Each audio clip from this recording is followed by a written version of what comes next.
3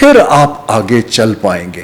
تو یہاں میں نے دیکھا کہ ہماری جو ایکسپورٹ ہے امتیاز صاحب، اس کے اندر تقریباً 51% چند کمپنیاں ہیں جو ویلیو ایڈڈ ٹیکسٹائل کی ایکسپورٹ کر رہی ہیں. ٹی شرٹس بناتی ہیں، گارمنٹس بناتی ہیں، سیالکوٹ والے سپورٹس گڈز بناتے ہیں. اگر سیالکوٹ کو بھی ایڈ کر لوں تو تقریباً 62% ایکسپورٹ یہ کوئی 30-35 کمپنیاں کر رہی ہیں. میں نے اپنے آپ سے سوال کیا کہ اگر صرف 30-35 لوگ پاکستان کی ایکسپورٹ چلا رہے ہیں تو ہم ان کی انویسٹمنٹ ڈبل کیوں نہیں کر سکتے ایکسپینشن کے لیے؟ دیکھیے نا، وہ تو یہاں بیٹھے ہیں اور کما بھی رہے ہیں. سو میں نے ان سب سے بات چیت کرنی شروع کی. مجھے جو پہلی بات نظر آئی اس کے اندر کہ ہم جتنی کمپنیاں جو زیادہ پیسے کما رہی ہیں، ایک تو ان کو شک کی نظر سے دیکھا جاتا ہے کہ جی یہ پیسے کما رہے ہیں، ضرور کوئی گڑبڑ کر رہے ہیں. نمبر 2، ان کے اوپر نیٹ جو اوور آل ٹیکسیشن کا برڈن ہے پروفٹ پہ 62%، 62%، جبکہ ان کا کمپیٹیٹر چاہے آپ ویتنام لے لیں، کمبوڈیا لے لیں، انڈیا لے لیں، ٹرکی لے لیں، ان کا کمپیٹیٹر اس سے 25% کم ہے. اچھا. انہوں نے میرے سے یہ سوال کیا کہ جی میں اپنی فیکٹری کی ایکسپینشن کسی تیسرے ملک میں کیوں نہ کروں جہاں پر میرا کمپیریٹیو ایڈوانٹیج بنتا ہے. یہ سوالات ہیں جس کو حکومت کو حل کرنا ہے کہ جی اگر ایک انڈسٹریلسٹ ہے، اس کو اپرچونٹی ملتی ہے کمبوڈیا میں اور وہ آپ سے 30-35% اگر سستا ہے تو it make sense for them کہ وہ پیسہ یہاں نہ لگائیں. تو فورن اور لوکل انویسٹر میں صرف ایک فورن ایکسچینج کا فرق ہے کہ وہ ڈالر میں لگاتا ہے، یہ روپے میں لگاتا ہے. لیکن اس وقت نہ لوکل لگا رہا ہے نہ فورن لگا رہا ہے. ایک چیز انہوں نے، ایک یونینیمس اسٹیٹمنٹ ہے سب کی کہ ہم نے FBR سے نہیں ڈیل کرنا. اچھا. آپ ہم سے اتنا ہی ٹیکس لے لیں، بلکہ بھلے کچھ زیادہ لے لیں. مثلاً ایکسپورٹر کہتا ہے ان کا ایک FTR ہوتا تھا، فائنل ٹیکس ریجیم، کہ باہر سے جو پروسیڈنگز آتی تھی اس کے اوپر سے 1% کٹ جاتا تھا اسٹیٹ بینک میں، اور وہ ہمارا جو اوور آل ٹیکس ہے اتنا ہی بنتا تھا.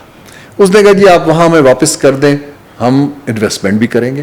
ہم نے FBR انفارچونیٹلی ایک ہراسمنٹ کا ادارہ بن گیا ہے، نہ کہ ایک ادارہ جو فیسیلیٹیٹ کر پائے. تو یہ ہمارے ایشوز ہیں. اب اس کو حکومت کیا ڈیل کر پائے گی اپنے ٹینیور کے تیسرے چوتھے سال میں کہ یہاں وہ مزید کمپرومائزز کرے گی اولڈ پلیئرز کے ساتھ؟ اب یہ ٹائم بتائے گا. نہیں تو میں وہی بار بار وہ سوال آتا ہے جو خود وزیر خزانہ بھی کہتے ہیں، ریڈ ٹیپ کی بات کرتے ہیں، سرخ فیتے کی بات کرتے ہیں. تو نیا بجٹ بھی انہوں نے پیش کر دیا، کہتے ہیں ایکسپورٹ لیڈ، یہ گروتھ لیڈ بجٹ ہوگا. تو اس میں یہ جو سرخ فیتا ہے اس کو کیا انہوں نے کم کیا ہے، جو یہ کہتے ہیں کہ اب ہماری پیداواریت میں اور ہماری ایکسپورٹس میں اور انویسٹمنٹ میں اضافہ ہوگا؟ جی پہلی بات تو یہ ہے کہ یہ بجٹ گروتھ کا نہیں ہے، کیونکہ آپ ابھی بھی ایک اسٹرکچرل ایڈجسٹمنٹ کے پروگرام میں ہیں. یہ بجٹ کنٹینیوشن ہے اسی IMF پروگرام کا، اور IMF نے اپروو کیا تو آگے گیا. دوسری بات یہ ہے کہ ایکسپورٹر کو انہوں نے کوئی 10 سے 12% کی اس دفعہ ٹیکس میں فسکل سپیس دی ہے، لیکن انہوں نے جو میں نے عرض کیا جیسے FTR کی بات کی، اور دوسرا یہ سفیشینٹ نہیں ہے. اب آپ کے میں اس سوال پہ آتا ہوں، سرخ فیتا کس نے ختم کرنا ہے؟ مجھے بڑا تعجب ہوتا ہے جب وزراء آ کے کہتے ہیں کہ سرخ فیتے کی وجہ سے یہ بات نہیں ہو رہی. بھائی سرخ فیتا تو آپ ہیں، دیکھیں نا. تو آپ بیسیکلی کہہ رہے ہیں کہ ہماری وجہ سے کام نہیں ہو رہا. دیکھیے SIFC جب کہتا ہے کہ جی بڑے تنگ ہیں حکومت کی منسٹریوں سے لوگ، سو بیسیکلی آپ ان اے وے ایک اپنی شکست مان رہے ہیں کہ ہم اس سسٹم کو ٹھیک نہیں کر سکتے. اور میں بارہا لکھ چکا ہوں، کہہ چکا ہوں کہ آپ نہیں کر پائیں گے. ہمارا پاور سٹرکچر ایسا ہے جس کے اندر اگر آپ ہول آف گورنمنٹ، میں آپ کو 3 نکات سرخ فیتے کے، میں اگر انویسٹر ہوں آج امتیاز صاحب، مجھے کیا چاہیے؟ میں جس بھی کنٹری میں جاؤں مجھے ہر کام کے لیے گورنمنٹ کی وزارتوں میں بھاگ ڈالنا پڑے.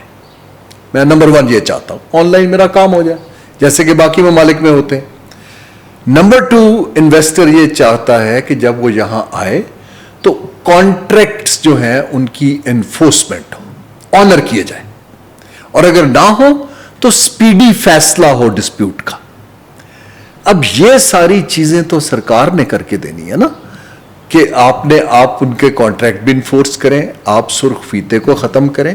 اور میں آپ کو مثالیں پہلے بھی شاید دے چکا ہوں کہ دنیا نے کیسے کی, اور یہ کوئی ایسی انوکھی سرخ فیتا بیوروکریسی بائی ڈیفینیشن دو کام کرتی ہے. ایک وہ اپنا بجٹ میکسیمائز کرتی ہے, ٹھیک ہے جی. دوسرا یہ بیوروکریسی کے جو گاڈ فادرز ہیں یہ ان کی تھیوری ہے.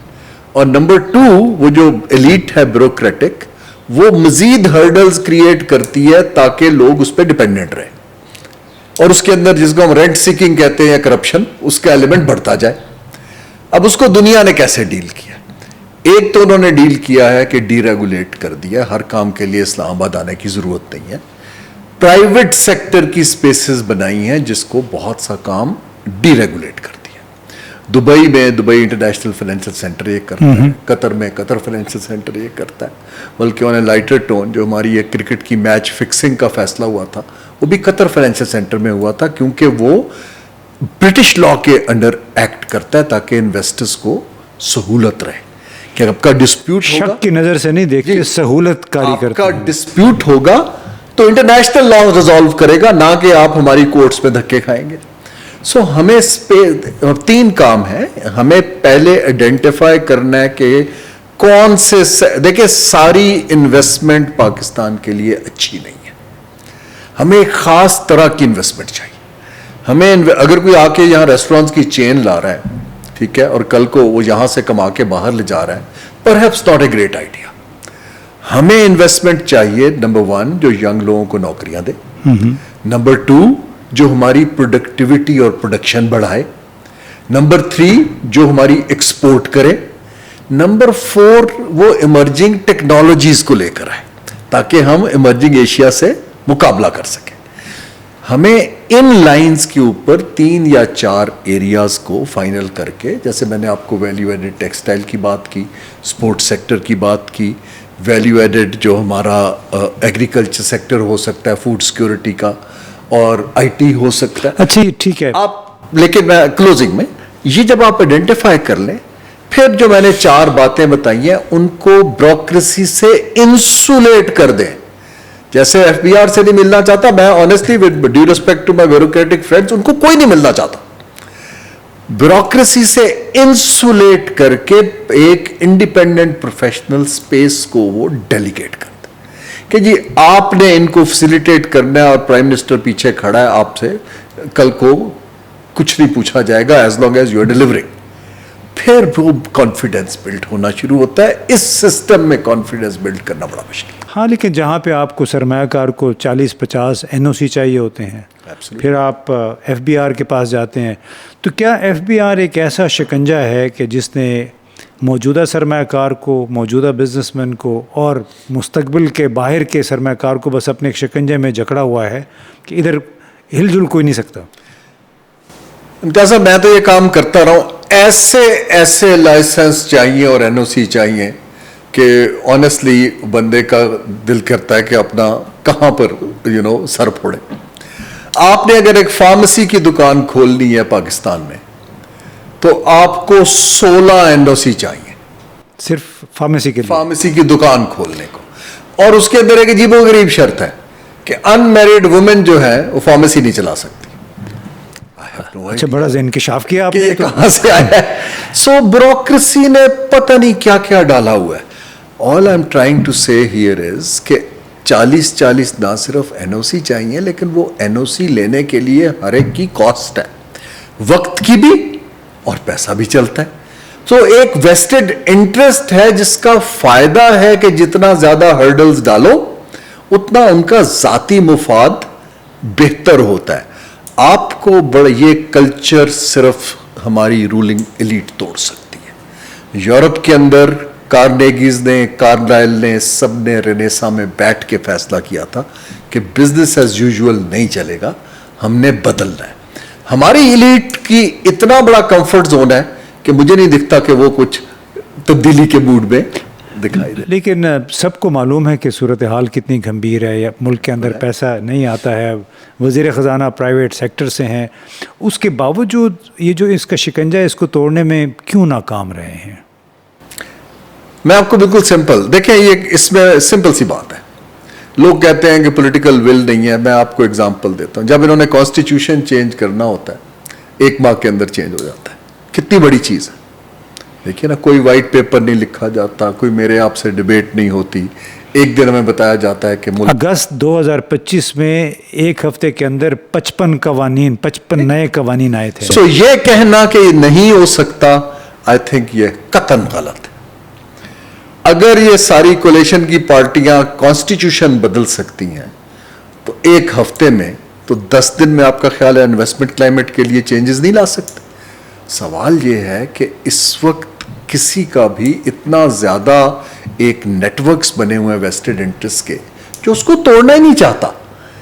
اس کو توڑنے کے لیے کسی نہ کسی کو کھڑے ہو کے برا بننا پڑے گا. وہ کون ہوگا؟ وہ مجھے کرنٹ ڈسپنسیشن میں کوئی بھی نہیں. جن لوگوں نے موجودہ حکومت کو بنانے میں بہت بڑا سہارا دیا ہوا ہے، کیا وہ لوگ کبھی کریں گے؟ ویسے تو بہت حب الوطنی کی بات ہے، وہاں پہ سمجھ نہیں ہے.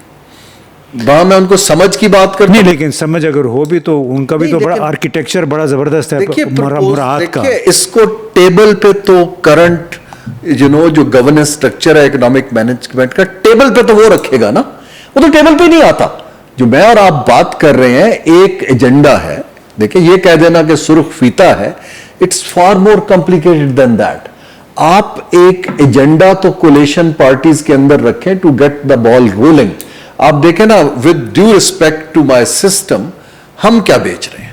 پہلے ہم 5-7 سال بیچتے رہے کہ جی یہ کنیکٹیوٹی ہوگی، سی پیک آئے گا تو گروتھ بھی ہو جائے گی اور سارے مسائل حل ہو جائیں گے. یہ بیچتے رہے نا. It's very simplistic, honestly speaking. This is somebody's political jargon جس کو سمجھ ہی نہیں ہے honestly. اس کے بعد اب کیا ہم بیچ رہے ہیں کہ جی ہمارا اگلے 15 سال میں پاکستان اڑان بھرے گا. My question is کہ آپ کو کرنٹ چیلنج کو ایڈریس کرنے کے لیے ٹیبل پہ ایک وائٹ پیپر رکھنا ہے. جن لوگوں کو سمجھ ہے ان سے بنوائیں. سیاستدانوں کو بیٹھ کے ایک جو پیج پہ لانا ہے. یہ تو میں کرتا ہوں جو کرنا چاہتے ہیں اس پہ وہ راتوں رات ایک پیج پہ. نہیں، میں وہی تو کہہ رہا ہوں، جنہوں نے کروانا ہوتا ہے ان کو رات کے 2-3 بجے تک اجلاس ہوتے ہیں. تو وہ اس معاملے پہ دیکھیں نا، اگر فوج کی جو پینشنز ہیں وہ 822 ارب تک پہنچ گئے، جو کہ ہماری کل پینشنز کا کوئی 74% ہو گیا ہے، تو کیا ان کو یہ احساس نہیں ہے کہ تو اگلے 10 سال میں تو یہ 100% ہو جائیں گی؟ پھر امتیاز صاحب، میری سمجھ یہ ہے، پہلی تو بات ہے کہ پینشن کے ساتھ ہم نے بڑا ظلم کیا. بائی لا پینشن یہ ہوتی ہے، کیونکہ امپلائی کا بھی کٹ رہا ہوتا ہے نا پینشن کا شیئر. آپ پروفیشنل پینشن فنڈز کریٹ کرتے ہیں، پینشن کو انویسٹ کیا جاتا ہے، وہ فنڈ ری پے کرتا ہے. ہم نے کوئی فنڈ کریٹ ہی نہیں کیا اور ہم بجٹ سے پے آف کرتے رہے. دیکھیں نا، پینشن کا پیسہ آیا، آپ نے بجٹ میں ڈال دیا، حالانکہ یہ امانت تھی. اس کو آپ نے ایک انڈیپینڈنٹ فنڈ میں انویسٹ کرنا تھا. اب پینشنز کا بل تنخواہوں کے بل سے بڑھ گیا، رائٹ؟ اب سوال یہ پیدا ہوتا ہے کہ دو مائنڈ سیٹ ہیں جو میری سمجھ آتی ہے. ایک مائنڈ سیٹ یہ ہے کہ جی اس دفعہ جو ہمیں پھر سے جیو پولیٹیکل گینز مل رہے ہیں، ہم اس کے نتائج میں کوئی نہ کوئی بڑی فیور لے کے پہلے کی طرح 5-10-20 بلین ڈالر پکڑ لیں گے، ہمارے 1-2 سال نکل جائیں گے، پینشن بھی پے ہو جائے گی، پھر اگلے آئیں گے دیکھ لیں گے. دوسرا ہے کہ آپ سیکھیں جن ممالک نے جیو پولیٹیکل رینٹس کو پروڈنٹلی کنورٹ کیا ہے، building an economic base. Unfortunately the latter part مجھے نہیں نظر آ رہا. ابھی بھی ہم اسی میں ہیں کہ کوئی بڑی ہمارا بیل آؤٹ کا داؤ لگ جائے نا. یہ مینٹالٹی سسٹینیبل نہیں. تو اگر اس کا مطلب ہے کہ فی الحال ہمیں کوئی امید نہیں رکھنی چاہیے کہ ہمارے FBR اور بیوروکریسی کے دوسرے وہ لوگ جنہیں ہر درد پڑتا رہتا ہے، پیٹ میں درد اٹھتا ہے کہ جی یہ نیا سرمایہ کار آ گیا، یہ کس ارادے سے پاکستان پیسے لے کے آیا ہے، ان کو تو وہ میں نے سنا کہ پیٹرولیم وغیرہ میں کوئی 61 NOC چاہیے ہوتے ہیں. I am not surprise, number نہ بھی ہوں، اٹ از کاؤنٹلیس. دیکھیں NOCs کے علاوہ میں نام نہیں لیتا، میں نے ایک فارن انویسٹر کے کچھ مسئلے مسائل حل کروائے. اور ہائیسٹ لیول پہ میں پرائم منسٹر کے ساتھ ملیشیا گیا, میں نے ان سے کہا کہ جی ان کے آپ نے ان مسئلوں میں پھنسایا ہوا ہے, انہوں نے ایگزیکٹو آرڈر دیا, حل ہو گئے. میرا خیال تھا کہ مسئلے حل ہو گئے, بعد میں مجھے پتا چلا کہ ان کو تقریباً 8-10 لوگوں کو آ کے پھر سے پیسے لگانے پڑے, کیونکہ انہوں نے کہا جی وہاں سے آرڈر تو آ گیا ہے لیکن اصل کام تو ہم نہیں کرنا ہے نا. So that is where investor has other options. یہ جب تک, میں پھر سے کہہ رہا ہوں, اگر آپ بیوروکریسی سے انسولیٹ نہیں کریں گے, اس سسٹم کے اندر انویسٹر نہیں آئے گا, نہ لوکل آئے گا نہ فارن. چلے جناب, اسی بات پہ یہ شو ختم کرتے ہیں. کوئی حوصلہ افزا بات نہیں ہے, لیکن لب لباب یہ کہ جب تک موجودہ نظام, جب تک FBR پورے پاکستان کو, بزنس مین کو سزا دیتا رہے گا اور شک کی نگاہ سے دیکھے گا, اس وقت تک پاکستان میں نئی سرمایہ کاری نہیں ہوگی, اور نہ ہی جو موجودہ اس وقت سرمایہ کار ہیں, بڑی بڑی فیکٹریاں چلاتے ہیں, وہ یہاں پہ کوئی اپنا توسیع پروگرام کریں گے, بلکہ اس کی بجائے ان ملکوں میں جائیں گے جہاں واقعی ایک ون ونڈو آپریشن ہوتا ہے. ان کو جاتے ہیں پیسے لے کے, ان کو کاروبار کی اجازت دے دی جاتی ہے, NOC کے گھن چکر میں نہیں پھنسایا جاتا. بہت بہت شکریہ.